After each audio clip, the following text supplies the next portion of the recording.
You know where you are!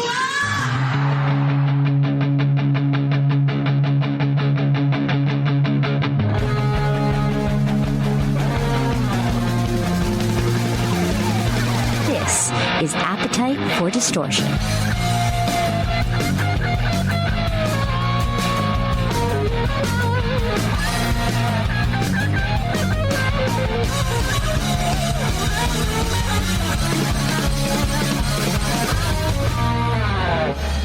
Welcome to the podcast, Appetite for Distortion, episode number 475. My name is Brando. Welcome back to the podcast, Mr. Billy Morrison. How are you, sir? I'm good, buddy. Thank you for having me.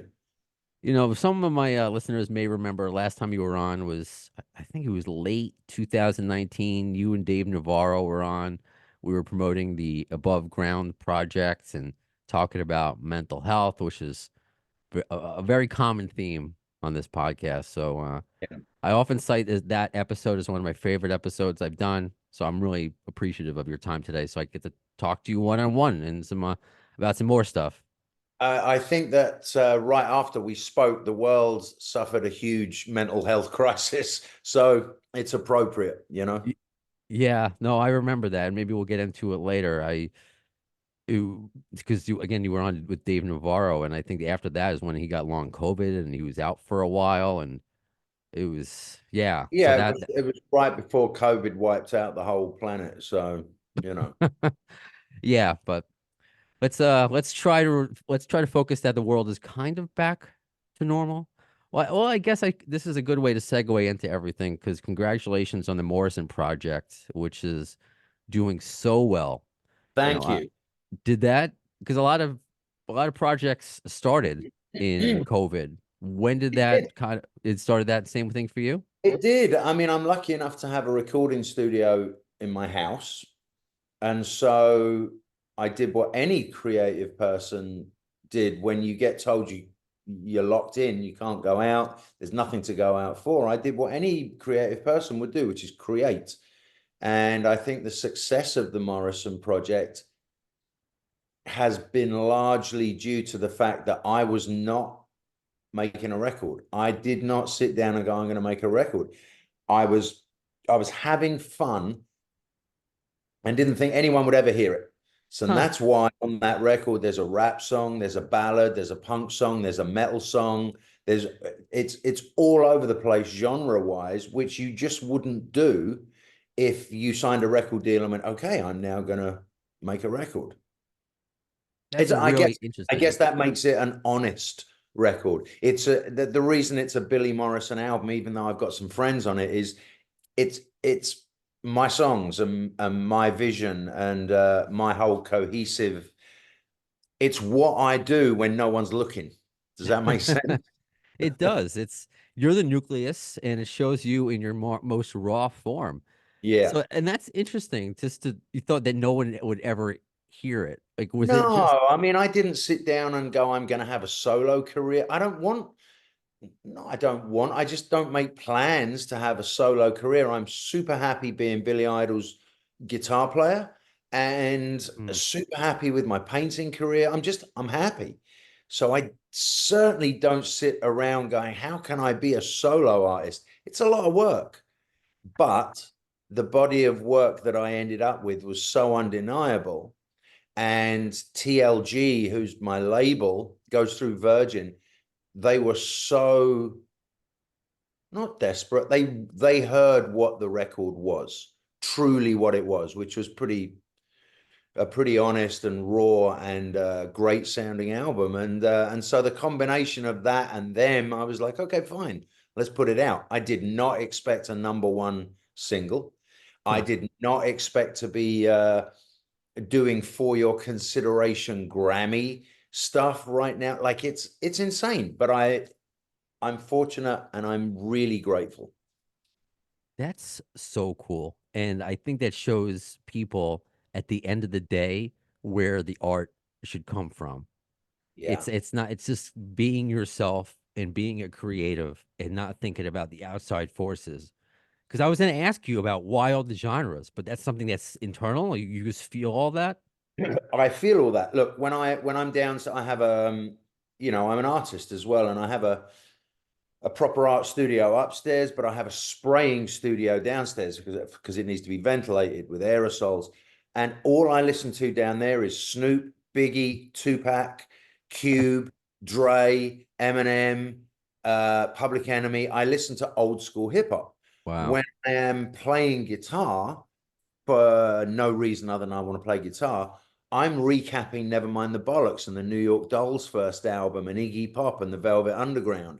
When I'm touring with Billy, we're doing, some of it is pop music. I mean, Billy is an iconic artist that crossed all the genres. So something like Sweet 16, it's a pop song, you know? And so my life is, and you know, I used to love Duran Duran and the Sisters of Mercy.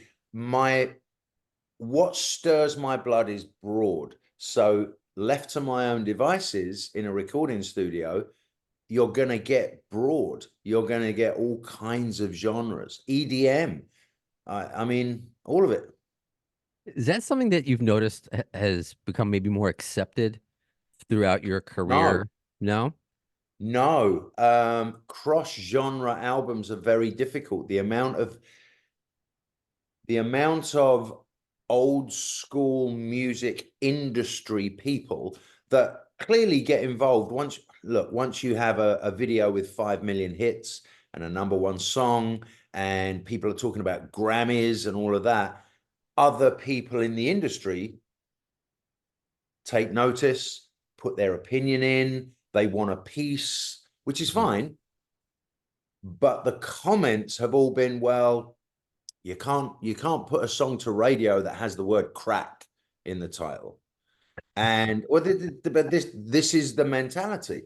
And Ozzy and I both went, you know, shut the fuck up. Can we swear? Yes, yes. Okay, yeah. We told them to go fuck themselves. Well, Inside the Watch is quite long. Go fuck yourself. You know. So you know, where do we put this album? We don't understand which format. Radio is format, active rock, AAA, non-com. There's all kinds of formats that, as an artist, you really don't want to pay attention to, because otherwise you're right into a formula. If you are lucky enough, as I have been, to cross-pollinate in a few formats, Chasing Shadows is a ballad off the album with Linda Perry that is currently being worked at AAA radio. At the same time, Inside the Watch, which is Corey Taylor and Steve Vai, is being worked at active rock. I don't want to understand these formats. I want to create an album, but cross-genre is still quite difficult to explain to the people that hold the keys to the kingdom. It's just so funny in a variety of ways. For one, like a song that says crack. I mean, what was the #1 song in America for a long time by Cardi B? WAP. You know, Yeah. Wet Ass. I mean, come on. Like, what are we doing here? They literally tried to get me and Ozzy to change the title of the song for radio. And, you know, God love them, but me and Ozzy Osbourne together, you're just not going to get anywhere on that. And again, we didn't expect it to go to #1. We didn't expect it to be as successful as it was. So what did we care? You know, no, it's called crack cocaine. It's not about the drug. So we don't care that you think it's going to damage the chances of commercial success. And I truly believe that if you just stay true, it's the old punk rock ethic. If you stay true to what you truly believe, you may be right. It may not get played on the radio, but at least your record is what you wanted it to be, and you didn't compromise it in the hope that someone in, you know, Colorado plays it. In Crack Cocaine, the video is the one you're referring to, that has 5 million views. It does.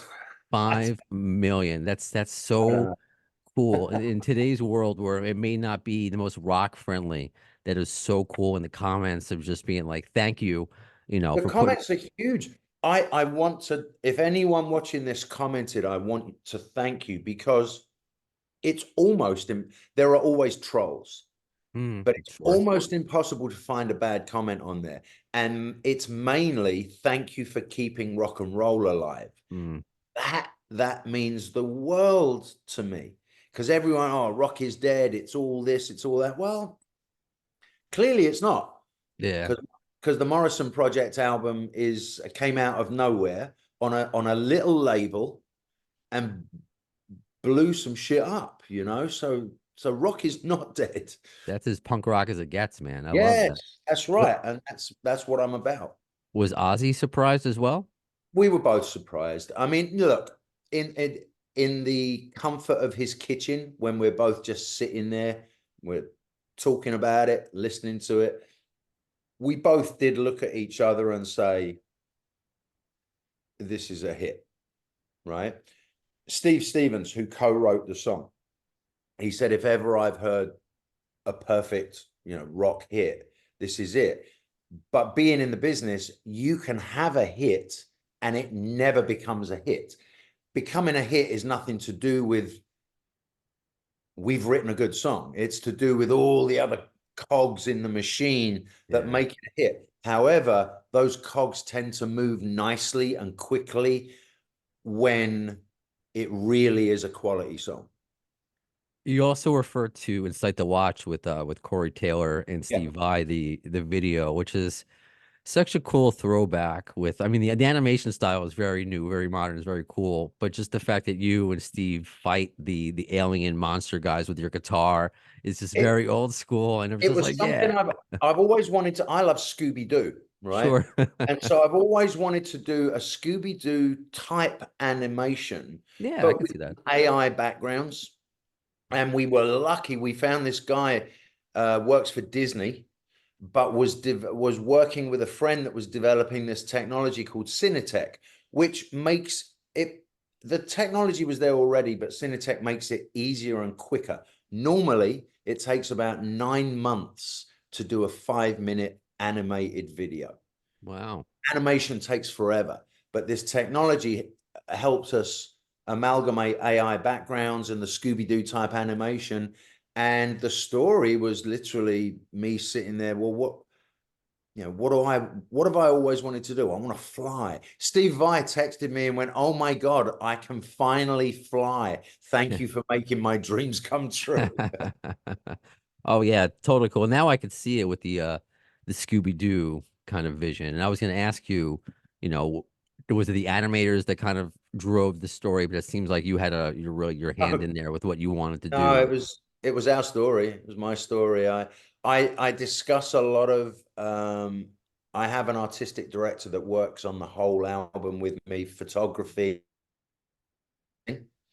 with visuals. And so I tend to discuss all the visual aspects with her. And the concept was superheroes save the world with their guitars. And from there you can have fun. I mean, I threw my drummer in there from Billy Idol, Eric Eldenius. He's the guy that's spraying the wall and gets arrested, and then we Oh, save him. We're just having fun. it's a fun watch. I mean, it's a great song, but it's all Incite the Watch is a fun watch. And I guess talking about AI, you're using.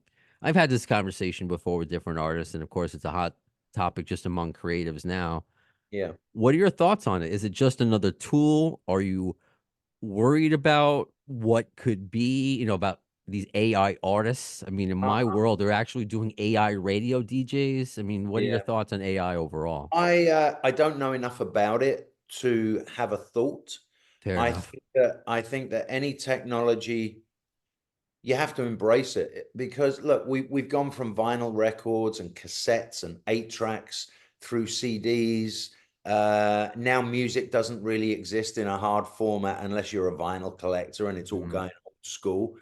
And if you hadn't embraced that, there wouldn't be a music business. We'd all be saying, but where's the 8-track cassette? You've got to embrace it. So I think AI is coming. Clearly, I see it on the news.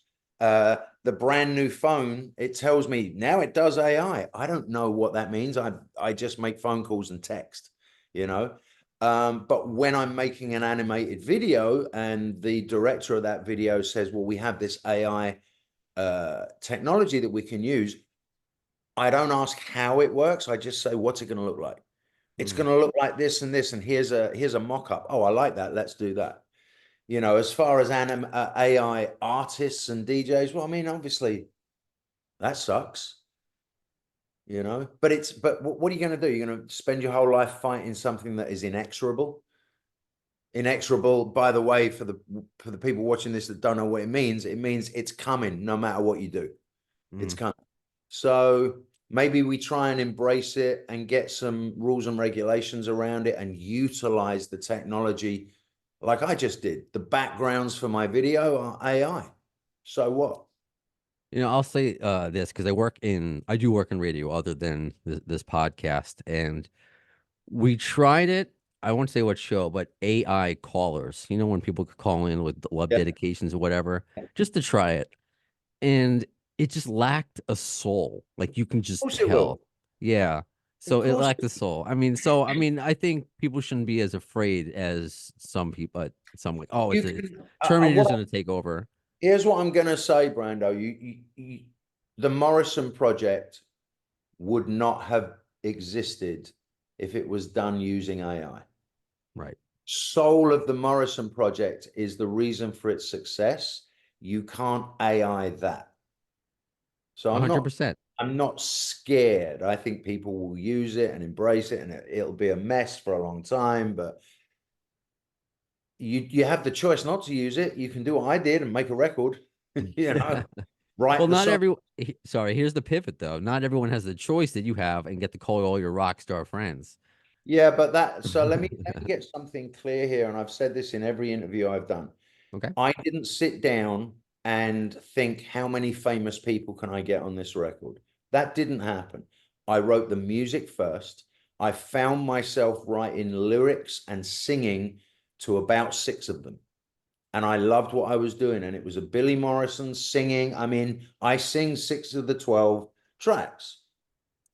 Then I came to The Eyes Have It. Well, The Eyes Have It was a Ministry riff. I wrote some songs for Ministry. And that was a Ministry riff that never got used, but it was written for Ministry.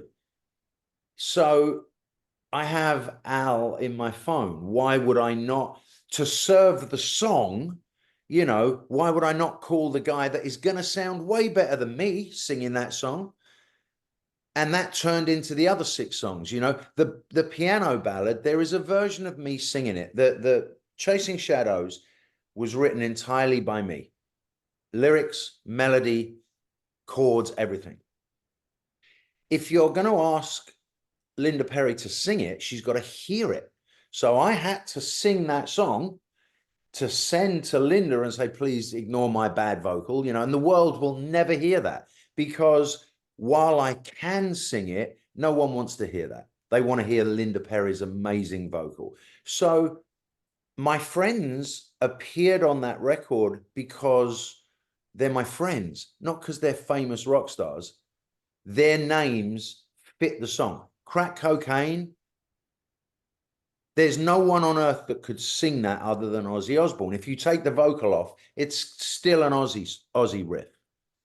So yes, I'm lucky that I can contact those people, but I would had they not been in my phone, I would have still sung the songs and put out the album. It again lends itself to just how organic this process was, and just goes to show you why people are gravitating towards it. It's Yeah, not manufactured. there wasn't a lot of managers and agents and record labels involved. We went to them afterwards and went, oh, by the way, your artist has done this, and they really support it. And to everyone's credit, everyone like, great, fantastic, permission. But I contacted all the guests myself on my phone. Hey, I don't know what I'm doing. I don't even know if it's a record, but I've got this song. Would you perform on it? Would you sing or play guitar on it? They're my friends, you know? Then I think this shows you that you're an excellent friend because they're willing to help you, Oh, and I do. you're an excellent producer because you knew what Thank served you. the song. So I think Yeah, those are two underrated that's things. why I have the production credit is me. Crack Cocaine, obviously also produced by Steve Stevens. He did a bunch of work on that song. but the majority of the album is produced by me, but mixed by Barry Pointer. The cohesive sound of the record, which still blows me away when I listen to it, was Barry took all these mad genres and crazy, like, you know, you've got Steve Vai on the guitar, and then you've got Al Jourgensen's vocal, and he made it all sound cohesive under one umbrella. And I'm grateful to Barry for doing that. I love that. And I just think that's so cool because a lot of people, something creative came out of that really terrible time. And just to see Yeah. you're kind of reaping the fruits of your labor, which you really didn't think was labor. You were having fun, is just Was it only became labor once COVID had finished. I'd signed the record deal and I had a record out. Then it becomes labor because I do nothing but this all day long, and you know, radio liners, and there's a whole bunch of work that goes Mhm. into an actual record. But I don't mind that. I mean, you know, I should be dead given my history. So every day above ground is bonus. And if someone wants me to do a radio liner for a station in North Dakota, I'm happy to do it. Hey, that's the attitude to have, and I understand that. I don't have your exact history, but I also should be dead. I think Yeah. that was part of the conversation that you and I and Dave Right. Navarro had. Speaking of above ground, if you don't mind me asking, because I finally got to see Jane's Addiction. I don't know, maybe when COVID was like kind of almost over, but Dave was still sick, so I got to see them with Josh Klinghoffer, who's unfortunately dealing with his own situation now. And I thought Perry sounded great. I'm like, oh, I can't wait for Dave to get healthy and them to tour. And well, obviously the news, we all know what happened. Being friends with Dave, I'm just curious your thoughts. I mean, were you close to Perry? I mean, this is somebody you've known for many years and just a sad situation to have that unfold on stage. And for a fan, it's extremely sad. I don't know for a friend. I mean, what were your thoughts seeing that? Well, I think, but by definition, being a friend means you don't talk about other people's issues. Mm. So I have no opinion. I was not there. I don't know the ins and outs of it.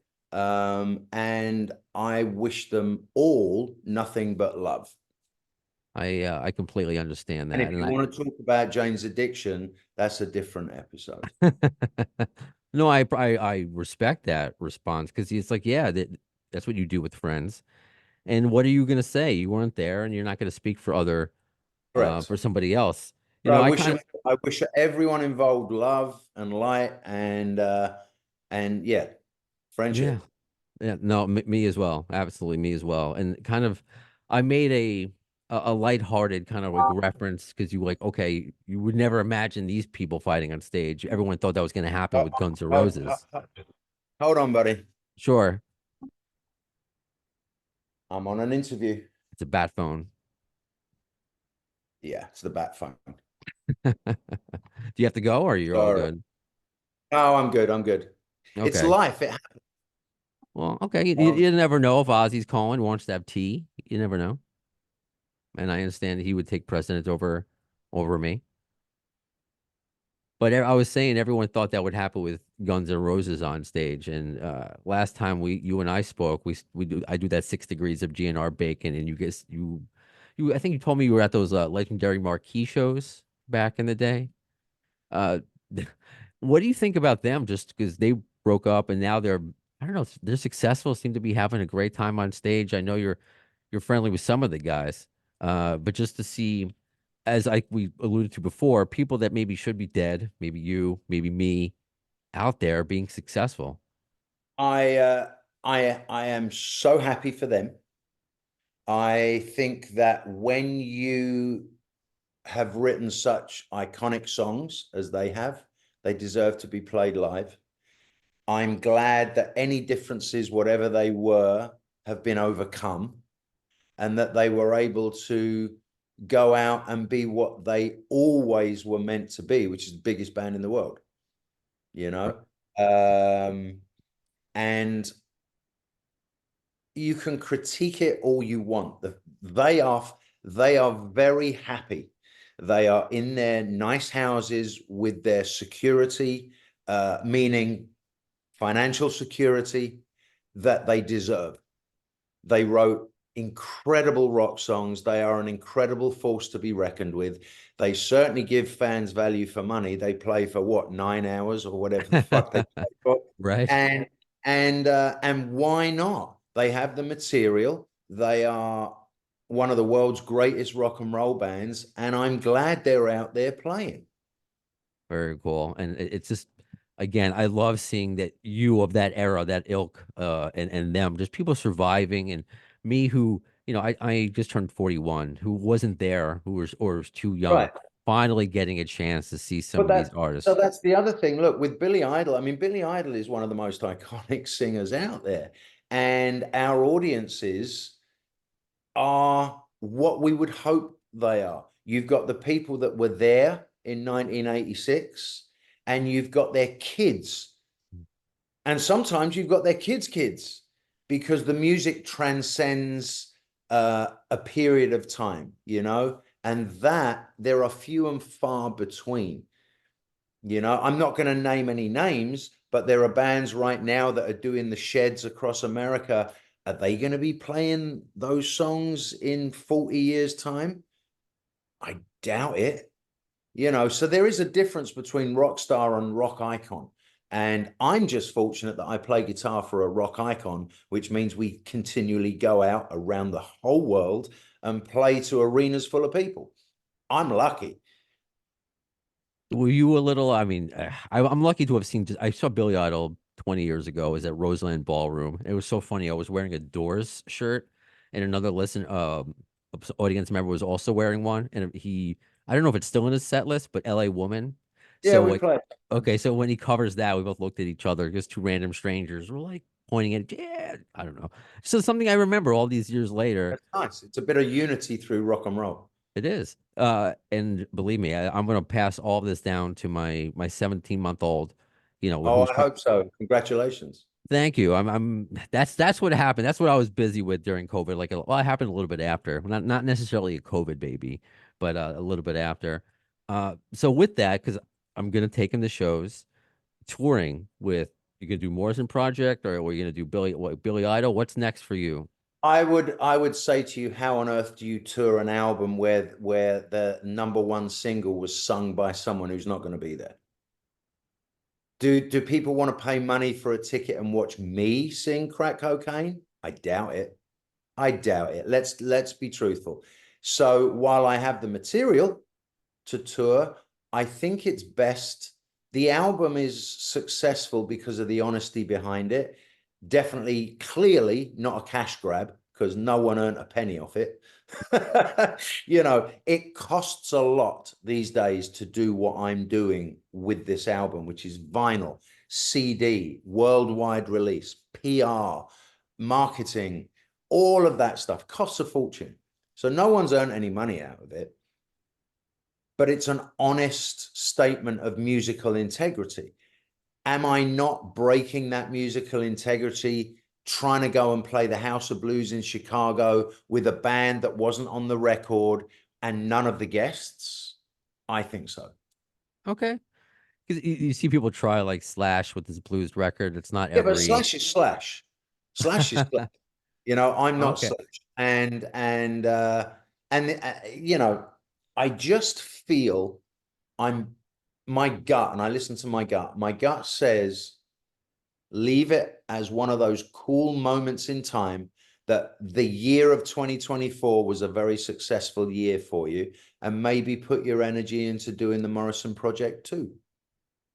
I like that. I like everything. I like the humility. I like the integrity, where everything is coming from and how this project came to be. And it goes to show you why you've been successful and why you've been able to coexist with some of these high profile rock stars, and why they want to work with you. So I think it just lends itself to Well, they the also know person. that all of them know that I would show up in a heartbeat on any level for any of them. Hmm, All know that without fail. If I got a phone call from anyone on my record going, hey, I need you too, and that could be musically, emotionally, anything, I would show up for them. So we're close. I love that. One last thing before you go, and this is from a listener on Twitter. This is from Jay. What about your time in the Bromley contingent? I know we spoke a little bit Well, about. I mean, so let's get this straight. Yeah, I get it was straight, please. I wasn't in the Bromley contingent because I was too young, but Okay. I was in Bromley and I saw them every weekend hanging outside Bonaparte Records, and I know who they were, and I was peripheral. I went on, oh God, there were things called mod bashes where it would be an arranged fight between the punks and the mods. And I got arrested in one of them at age 12. You know, I was peripheral. I was a kid, but the Bromley contingent were real, and Billy and Susie and Sid and all of those guys. Simon, I recognized them. I was there every week, and so were they. But I wasn't hanging out with them because I was 12 and they were 17, 18, you know. But I saw it and I knew what it was and I recognized it and embraced it. I can't even imagine the time and just being around when the Sex Pistols are just an active band and just to. So I appreciate you clearing that up, but still, that's just a very cool story to hear. I mean, these are times that will never be recreated, and if you try And to, it's and I completely have false a I fake. think I have a unique perspective on all of that because I was there, I did see it, and I ended up in Billy's band. Mm, So I've come from one side of the tracks to the other with an appreciation from a kid's perspective, a child's perspective of what punk rock was, which, you know, you don't fully understand the politics around it, but I could see the trash strikes where there were piles of garbage outside the Houses of Parliament and knowing intrinsically that can't be right. There must be something wrong here. And realizing that the punk movement was shouting against this kind of political ineptitude. And so I have that unique child's perspective of the punk rock era. And I was just old enough to have the hairs on the back of my neck stand up when I heard the Pistols. Music mm. was talking to me. So, you know, that's the story. Does punk still exist, you think? Is it like rock and roll where it never really dies? Is it? Punk's an attitude, not a haircut. Yeah, yeah. So you tell me. I would say I am extremely punk rock because There you are. I just do what I want. Right on. Well, Billy, thank you so much. And you could do what Thank you you. want, and you did this interview. So thank you. Yes, exactly. I appreciate you could have said no, and I appreciate you coming on again. So, Billy, Always, I go. always. So for hopefully the Morrison Project too, or whatever else you have up your sleeve, your arts, which is I think it was recently on display with Mark Weiss. You Yes. had a big exhibition, so very cool, Billy. I can't wait to see what you come out with next. Thank you so much, Brandon. Thank you for having me. You got it. You have a great day. Uh, What a really nice guy, and I just knew it. I just knew it again. That interview from 2019 stays with me. I know I often share the Dave Navarro conversation about mental health and depression, and I recently shared them again on Facebook and YouTube, and it's getting more listeners and people who haven't seen him talk about it, especially given the news with Dave Navarro, what he's going through. And I don't often talk enough about how awesome Billy Morrison is and the conversations we had about mental health. And even though we didn't maybe specifically talk about it in this episode, you can see that his attitude is a very healthy attitude and he knows where he came from and he knows where he is now. And that's a great mental attitude to have. So hopefully, I don't see why not Billy Morrison again on this episode. I know it's been a couple weeks without the appetite for distortion. I was hoping to actually interview Billy Morrison before. If you're looking at Zoom, I'm wearing my Cookie Monster, my new Cookie Monster hat. Before I went to Sesame Street with the family, or I should say Sesame Place in Pennsylvania. So we went there, and I've just been busy. I've been busy, but I always say the conversation continues in between the broadcasts. So social media active every single day. I update the website afdpod.com with on this day every single day. So even though the interviews may not be happening as frequently as they used to, something's going on. However, I can tell you that there are more interviews. it's so funny because I have to work out the times when I can do these when I'm not watching Baby Brownstone, my wife's at work, babysitter, all that stuff. So I have to schedule my interviews with my wife essentially. So it was quiet for a while, and then now I'm like, after today, I'm like, I have a lot coming up. Let's go. So I'll tell you this, Mike, the manager of Mac Sabbath. You know Mac Sabbath? I'm sure you've seen articles about them. They are a Black Sabbath cover band. They cover more songs, but they're dressed as McDonald's and fast food restaurant mascots. Well, not technically McDonald's because they would get sued, but we'll get into them with that. We'll find whatever 6 degrees of GNR bacon there is with Mac Sabbath. Maybe it's just a bacon and a Mac. It goes in a hamburger. I don't know. Regardless, it should be a very funny interview. Alex Skolnick of Testament.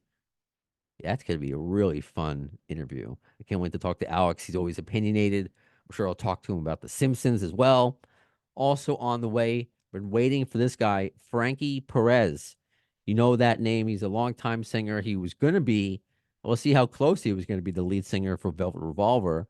Also has done a lot of stuff with Cam Freddy, with Matt Sorum and Scott Weiland. I mean, he has a ongoing career. He's in Vegas right now.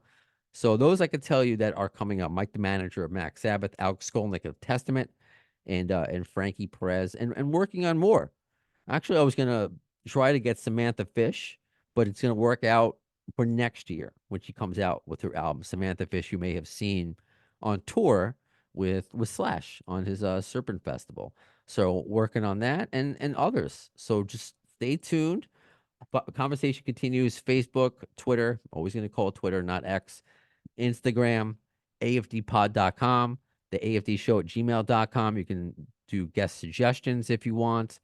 You can do, if you do a guest suggestion, you could be my co-host and help me interview. You are all my producers and potential co-hosts. I'm just a conduit. I'm kind of like the Billy Morrison of the Morrison Project. I do most of it, but sometimes I need certain people to come in and help me out and make the interview better, make the episode better. And that's where you come in. Okay. So until next time, when will you see the next episode of Appetite for Distortion? In the words of Axl Rose concerning Chinese democracy, I don't know if soon is the word, but you'll see it. Thanks to the lame ass security, I'm going home.